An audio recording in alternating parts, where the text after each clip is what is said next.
رب اشرح لي صدري ويسر لي امري واحلل عقدة من لساني يفقهوا قولي واجعل لي وزيرا من اهلي رب زدني علما رب زدني علما رب زدني علما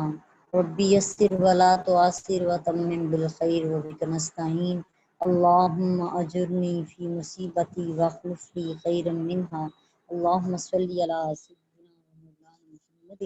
وعلى آلہ وصحبہ وبارک وسلم۔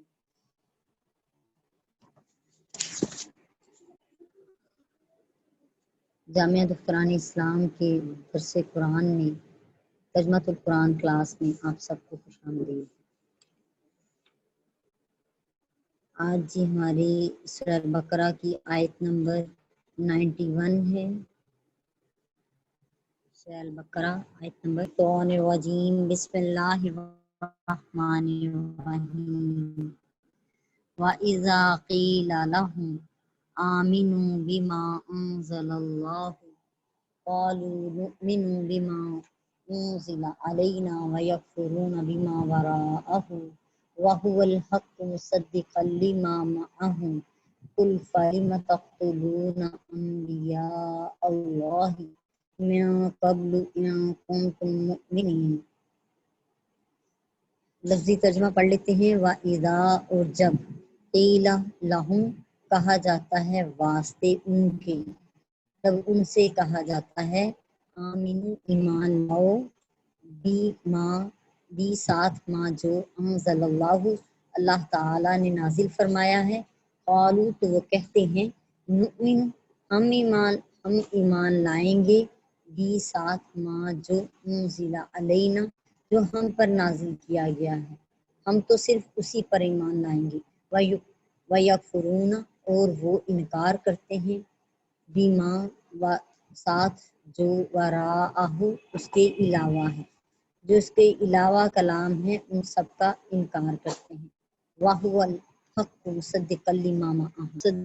مصدقاً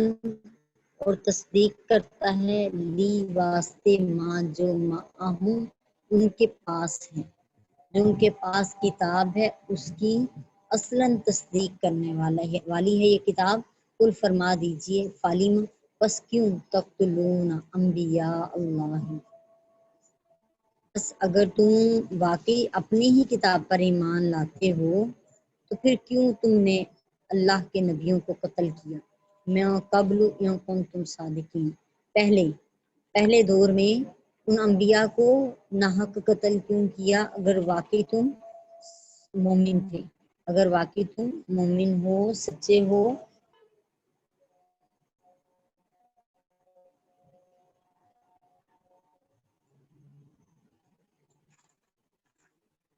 وَلَقَدْ جَاءَكُم مُوسَىٰ بِالْبَيِّنَاتِ ثُمَّ اتَّخَذْتُمُ الْعِجْلَ مِن بَعْدِهِ وَأَنتُمْ ظَالِمُونَ۔ اور لقد بے شک البتہ جاءکم آئے تمہارے پاس موسیٰ علیہ السلام بالبینات ساتھ روشن نشانیوں کے ساتھ تشریف لائے، ثم پھر اتخذتم العجل تم نے پکڑ لیا بچڑے کو معبود، یعنی بچڑے کو معبود بنا لیا، من بعد ہی اس کے بعد بھی، وانتم ظالمون اور تم ظلم ہی کرنے والے تھے۔ وَإِذْ أَخَذْنَا مِيثَاقَكُمْ اور جب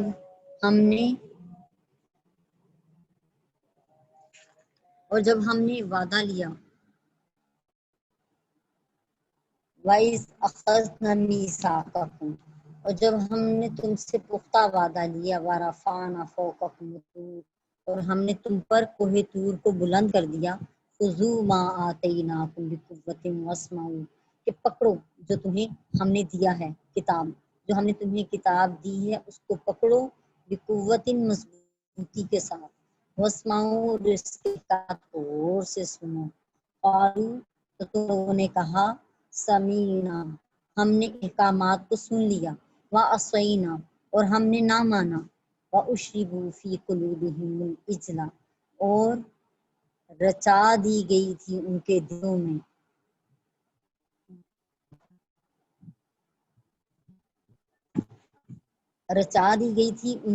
میں اجلا بچڑے کی محبت بکفرہم ان کے اپنے کفر کے سبب۔ قل فرما دیجیے میں حضور صلی اللہ علیہ وآلہ وسلم بئس ما یأمرکم بہ ایمانکم،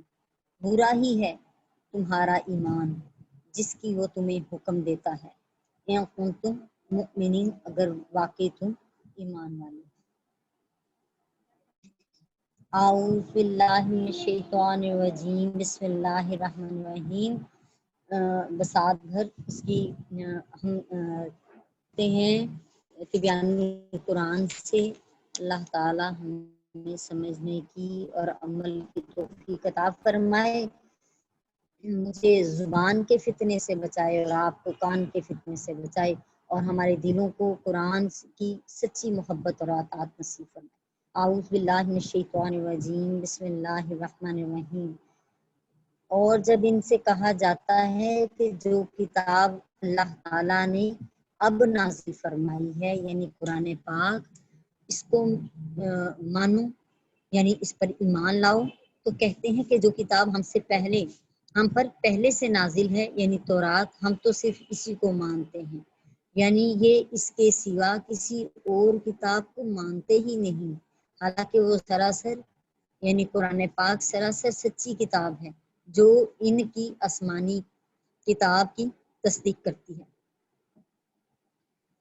جو ان کی آسمانی کتاب ہے اور اس کی بھی تصدیق کرتی ہے۔ ان سے کہہ دیجئے اے محمد صلی اللہ علیہ وآلہ وسلم کہ اگر تم صاحب ایمان ہوتے تو اللہ کے پیغمبروں کو پہلے ہی کیوں قتل کرتے؟ جب مدینہ کے یہودیوں سے نبی پاک علیہ الصلوۃ والسلام نے فرمایا کہ اللہ کی نازل کی ہوئی تمام کتابوں پر ایمان لاؤ اور اس قرآن پر بھی اب ایمان لے کر آؤ، تو انہوں نے کہا کہ ہم تو صرف اپنی ہی کتاب پر ایمان لائیں گے، جو تورات ایمان لانے سے انکار کر دیا۔ اللہ تعالیٰ ان کا رد فرماتا ہے کہ قرآن تو حق ہے، سچ ہے، اور اسی تورات کی اصل تصدیق کرنے والا ہے جو تمہارے پاس ہے، تو دونوں کلام اللہ ہی کی طرف سے نازل کردہ ہیں، تو جب تمہارا تورات پر ایمان ہے تو قرآن کا کیوں انکار کرتے ہو؟ حالانکہ وہ بھی تورات کی طرح اللہ ہی کی کتاب ہے اور تمہاری کتاب کی تصدیق بھی کرنے والی ہے۔ اس آیت سے یہ بھی معلوم ہوا کہ اللہ تعالیٰ پر ایمان لانے کے لیے ضروری ہے کہ اس کی تمام کتابوں پر ایمان لایا جائے، اور یہ ہمارے جو عقائد ہیں ان میں سے ایک ہے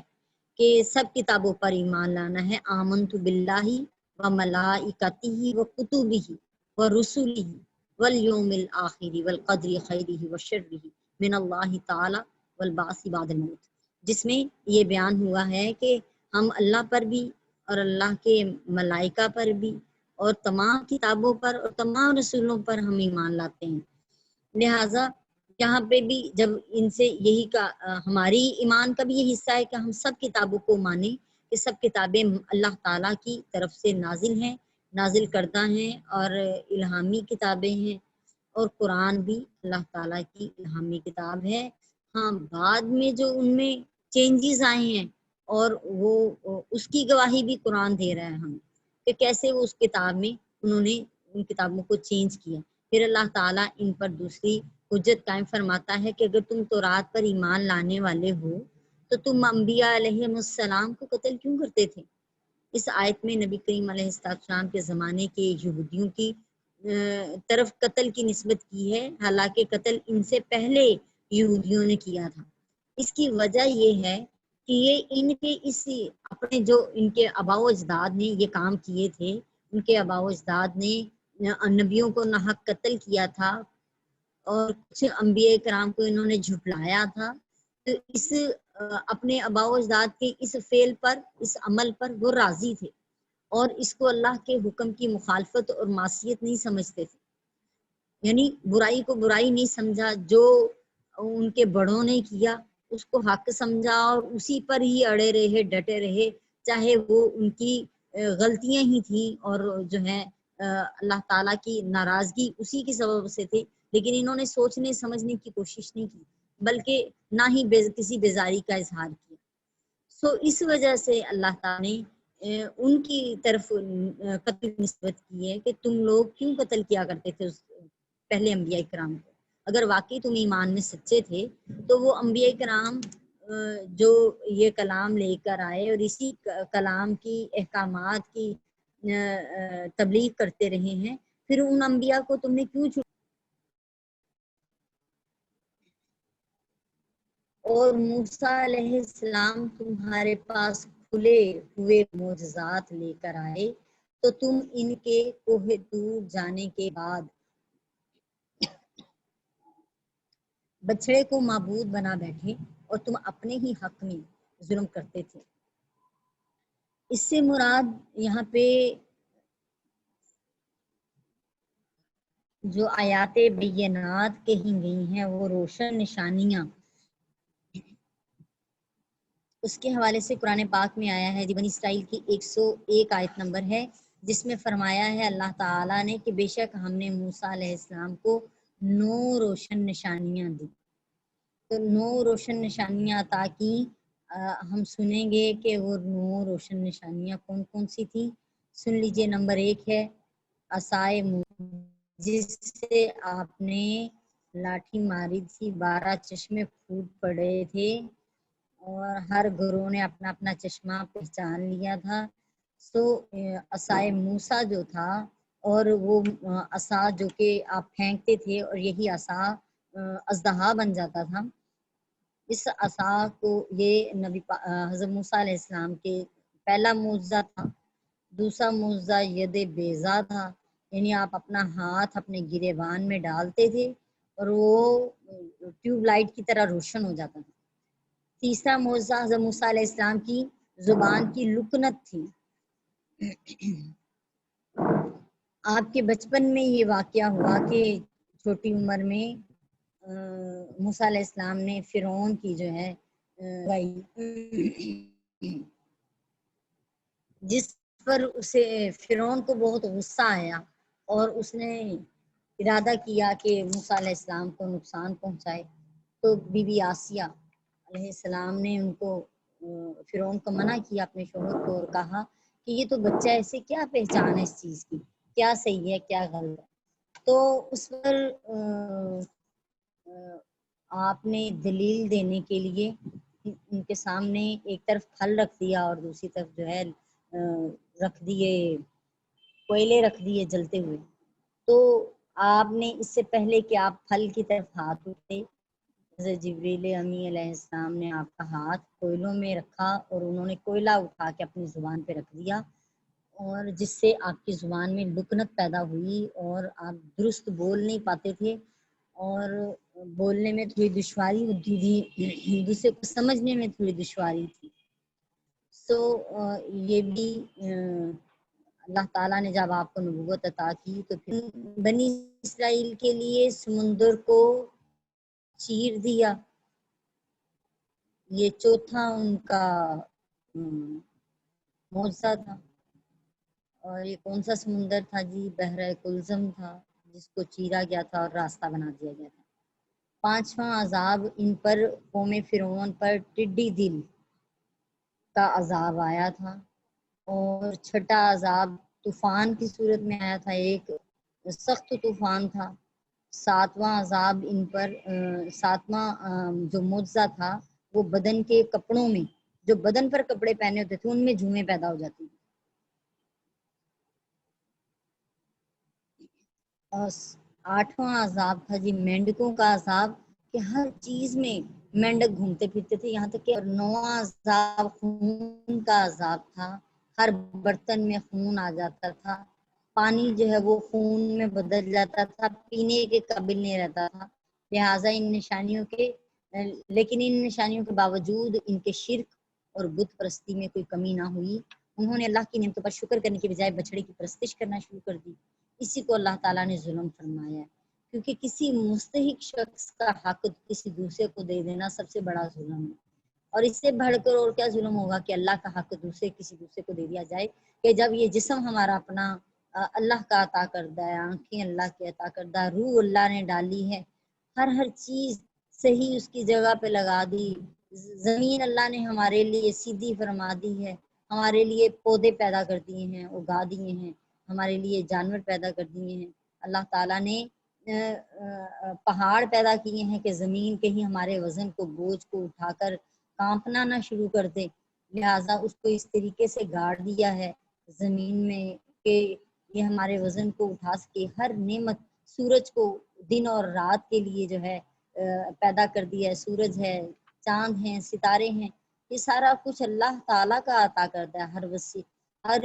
وسائل، ہر طرح کا وسیلہ اور وسائل جو ہیں اللہ تعالیٰ نے تو اس کا حقدار ہے جس نے ہر چیز دی ہے، کہ ہمارا اپنا تو کچھ ہے ہی نہیں، تو پھر اللہ کو چھوڑ کر کسی اور کی عبادت کر دی جائے تو اس سے بڑھ کر ظلم کیا ہوگا۔ قرآن پاک کا 80% سے زیادہ موضوع جو ہے وہ شرک ہے، کہ اللہ تعالیٰ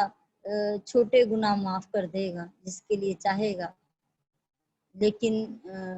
اللہ تعالیٰ شرک معاف نہیں کرے گا۔ اور اس میں یہود پر تیسرا رد یہ ہے کہ اگر تم تورات پر ایمان لانے والے تھے تو پھر تم نے بچڑے کی عبادت کیوں کی،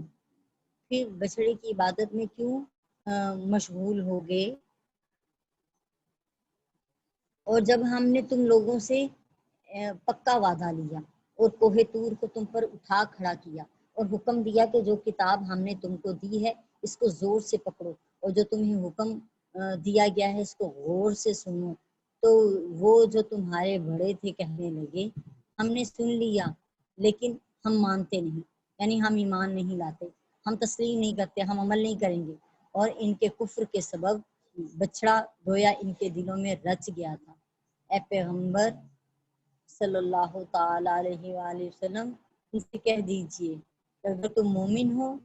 تو تمہارا ایمان تم کو بری بات بتاتا ہے، یعنی جس میں کوئی صداقت نہیں، تمہارا تورات پر پکا ایمان تھا اور تم کہتے ہو ہم اپنی صرف کتاب کو مانتے ہیں، تو پھر تورات کے احکام منوانے کے لیے تم پر پہاڑ طور کو کیوں اٹھایا گیا تھا، اور تم اس کے خوف سے ڈر کر پھر تم نے احکامات قبول کرنے کا وعدہ کیا تھا۔ اور جب تم سے کہا گیا تھا کہ تورات کے احکام قبول کرو اور سنو، تو تم نے یہ کیوں کہا کہ ہم نے سنا پر ہم نے نہ مانا، ہم نے نافرمانی کی۔ کیا تورات پر ایمان لانے کے یہی تقاضے ہیں؟ یہ سب پہلے یہودیوں کے کرتوت تھے، لیکن نبی پاک علیہ السلام کے زمانے کے یہودیوں کو ان کا اس لیے مخاطب بنایا گیا کیونکہ انہوں نے اپنے پہلوں کے ان غلط کاموں سے نفرت کا اور بیزاری کا اظہار نہیں کیا، بلکہ اس کو درست سمجھتے تھے اور خود بھی اسی روش پر تھے۔ اچھا، اب یہ دیکھتے ہیں کہ ان آیات سے ہمیں کیا راہ عمل ملتی ہے۔ ان آیات سے معلوم ہوا کہ کسی کتاب پر ایمان لانے کا مطلب یہ ہے کہ اس کتاب کے تمام احکام اور تمام تقاضوں پر فرمایا گیا ہے کہ اگر تمہارا تورات پر ایمان تھا تو تم اس کے احکام کی خلاف ورزی کیوں کرتے تھے۔ آج ہم بھی قرآن مجید پر ایمان لانے کے دعوے دار ہیں تو لیکن قرآن مجید پر عمل نہیں کرتے، تو جو بات یہود سے کہی گئی وہی ہم پر صادق آ رہی ہے۔ قرآن نے ہمیں نماز پڑھنے، روزہ رکھنے، زکوٰۃ دینے کا حکم دیا، اور ہماری بھاری اکثریت اس پر عمل نہیں کرتی، بلکہ ہر کوئی کہتا ہے کہ یہ ہمارا پرسنل معاملہ ہے۔ قرآن نے ہمیں ناجائز طریقے سے مسلمانوں کا مال کھانے سے منع کیا، اور ہم ملاوٹ کرتے ہیں، مصنوعی اشیاء، بلیک مارکیٹنگ، چور بازاری، لوٹ مار، دوسرے کا مال ہڑپ کر جانا۔ قرآن نے ہمیں ناحق قتل کرنے سے منع کیا ہے، اور ہم مسلمان ایک دوسرے کے خون بہانے سے باز نہیں آتے، اور خون کے پیاسے اندر دل میں حسد، بغض اور ایک دوسرے کو مارنے مروانے پہ ہیں۔ اگر کوئی کسی کو سیدھی راہ بتاتا ہے، سیدھے راستے پر چلنے کے لیے کہتا ہے، تو ہر کوئی فوراً پسٹل اس کے ہاتھ میں آ جاتی ہے اور کہتا ہے تم کون ہوتے ہو مجھے روکنے والے، میں جو مرضی کرتا پھر۔ قرآن نے ہماری عورتوں کو گھروں میں رہنے کا حکم دیا، بوقت ضرورت پردے کے ساتھ نکلنے کا حکم دیا، لیکن ہمارے معاشرے کا ہر طبقے میں اور سنگھار کر کے اجنبی مردوں کے سامنے رہنا، بے حیائی کی راہیں اس سے کھل رہی ہیں، اور دینی گھرانوں میں بھی ایسے مرد پیدا ہو رہے ہیں جو کہ غیر عورتوں کی طرف نگاہیں اٹھا رہے ہیں، جب ہم اللہ کے احکامات میں کی نفی کریں گے تو کیوں نہیں ایسا ہوگا؟ جب ہمیں کہا گیا کہ دوست کی بیوی ہے چاہے، لیکن وہ تم پر حرام ہے، لیکن اگر ہم اس کو اپنے لیے حرام نہیں جانیں گے، اس کو سجتا ہوا دیکھیں گے، تو کیوں نہیں دوست کی بیوی پسند آئے گی؟ کیوں نہیں ہم اس کی چاہت کریں گے؟ اور کیوں نہیں پھر اپنے گھر میں ایک فساد فتنہ پیدا ہوگا؟ اور کیوں نہیں پھر ہم اپنے مالک کے حکم سے باہر نکل جائیں گے؟ پھر کیوں نہیں ہم زنا کی لعنت میں جا پڑیں گے؟ یہ وہی لعنتیں ہیں جن لعنتوں کی وجہ سے ہم اللہ اور اللہ کے رسول کے حکم سے دور ہو کر اپنے آپ کو بد امنی میں ڈالے ہوئے، اپنے آپ کو فساد میں مبتلا کیے ہوئے، اور اپنے مالک کی ناراضگی بھی لے رہے ہیں۔ قرآن سے جو سچا وعدہ ہم نے کیا ہے کہ اللہ پاک، ہم نے جو سچا کلمہ پڑھا ہے، منہ سے تو کہتے ہیں سمیعنا، ہم نے سنا، لیکن ہمارا دل کیا کہہ رہا ہے، ہمارا عمل کیا کہہ رہا ہے؟ اگر ہمارے ماں باپ یا ہم خود اپنی اولاد کو کوئی کام کرنے کے لیے کہیں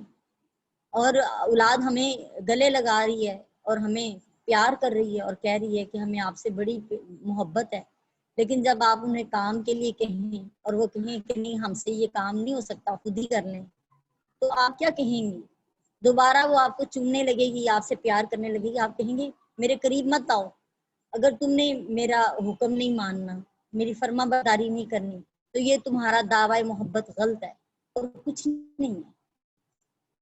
سب کیا واقعی ہمارے اپنے مالک سے یہی تعلق ہے؟ ہماری صرف زبان کی باتیں ہیں؟ کیا ہم نے جو کلمہ پڑھا ہے وہ صرف زبان کی باتیں ہیں؟ کیا ہم اپنے مالک سے سچا تعلق نہیں ہے ہمارا؟ ہے، ہمارا ایمان ہے، لیکن برائی اتنی پھیل گئی ہے کہ اچھائی بھی برائی لگتی ہے اور برائی بھی برائی نہیں لگتی، کیونکہ وہ فیشن ہو گیا ہے، کیونکہ وہ رواج ہو گیا ہے، کیونکہ ہم اس کو اپنی تہذیب بنا چکے ہیں۔ ہماری تہذیب یہ نہیں ہے، سچ ہماری تہذیب ہے، حیا ہماری تہذیب ہے، اور اپنے مالک کا حکم ماننا جو ہے یہ ہماری تہذیب ہے، حق پر قائم رہنا ہماری تہذیب ہے، حلال اور حرام کی پہچان کرنا ہماری تہذیب ہے، اور پردہ کرنا ہماری تہذیب ہے، اپنے مالک کے حکم پر لبیک کہنا ہماری تہذیب ہے۔ اللہ تعالی ہمیں سمجھنے کی اور عمل کی توفیق عطا فرمائے۔ وما علینا الا البلاغ المبین، صدق اللہ العظیم۔ اللہ تعالیٰ جو ہے ہمیں سمجھنے کی اور عمل کی توفیق عطا فرمائے۔ یہود کے متعلق بار بار فرمایا گیا کہ غضب در غضب کے یہ سزاوار ہوئے ہیں، حقدار ہوئے ہیں، وہ جہاں بھی ہوں اللہ کی لعنت ہے ان پر۔ آج ان یہودیوں کو اللہ نے مسلمانوں پر مسلط کر دیا ہے، یہودیوں سے شکست کھا رہے ہیں، تو سوچنا چاہیے کہ جو قوم اس لعنتی اور مغضوب قوم پر سے شکست کھا رہی ہے وہ خود کس قدر اللہ کے غضب میں مبتلا ہے اور اللہ کی رحمت سے دور ہو گئی ہے۔ اللہ تعالیٰ ہمیں سمجھنے کی توفیق عطا فرمائے اور اللہ پاک ہماری معافی فرما دے، اور جو گناہ جانے انجانے میں ہم سے ہو گئے ہیں ہم معاف کر دے اور ہماری اصلاح فرما دے، اور ایمان کی قوتیں اور طاقتیں عطا فرمائے، ہماری ایمان کو مضبوطی عطا فرمائے اور ایمان کی حلاوتیں نصیب فرمائے۔ وما علینا الا البلاغ المبین، صدق اللہ العظیم۔ السلام علیکم ورحمۃ اللہ وبرکاتہ۔